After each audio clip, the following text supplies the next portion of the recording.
کہ رمضان میں اگر ہم اور آپ خلوص کے ساتھ للہ کے ساتھ اخلاص کے ساتھ اگر عبادت کریں گے نا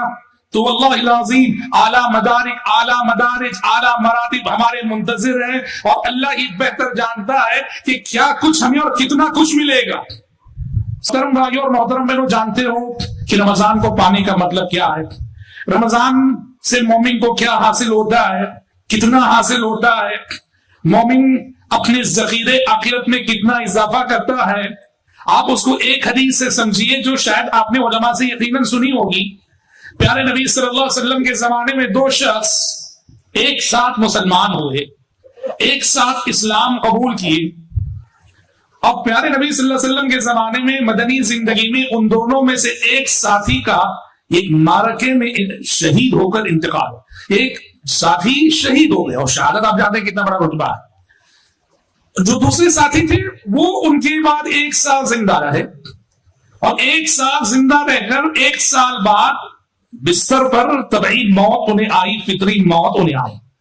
دونوں قبول کیے تھے اسلام ایک ساتھ، پہلے ساتھی شہید ہوئے جنگ میں، اور دوسری طرف ساتھی ایک سال بعد بستر پر فطری موت انہیں آئی۔ صحابی رسول طلحہ بن عبید اللہ کہتے ہیں کہ میں نے خواب دیکھا جنت الفردوس ہے، اور جنت الفردوس کے پاس ایک فرشتہ کھڑے آواز دے رہا ہے کہ جنت میں جو مستحقین ہیں جنت میں داخلے کے لیے انہیں بلا رہا ہے۔ تو طلحہ بن عبید اللہ کہتے ہیں میں نے دیکھا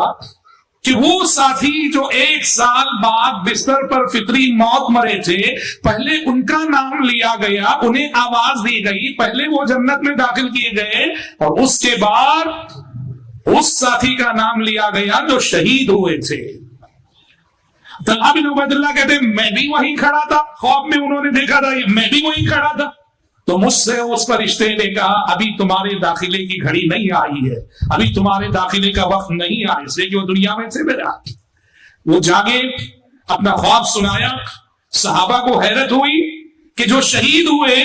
وہ بعد میں جنت میں جا رہے ہیں، اور جو فطری موت مرے وہ پہلے جنت میں جا رہے ہیں۔ صحابہ میں چیمی گوئیاں ہونے لگی۔ پیارے نبی صلی اللہ علیہ وسلم کو پتا چلا کہ صحابہ کو حیرت ہو رہی ہے کہ شہید کیوں پیچھے ہو گیا، بستر پر وفات پانے والا شخص پہلا کیوں ہو گیا۔ تو آپ صلی اللہ علیہ وسلم نے صحابہ کو جواب دیتے ہوئے کہا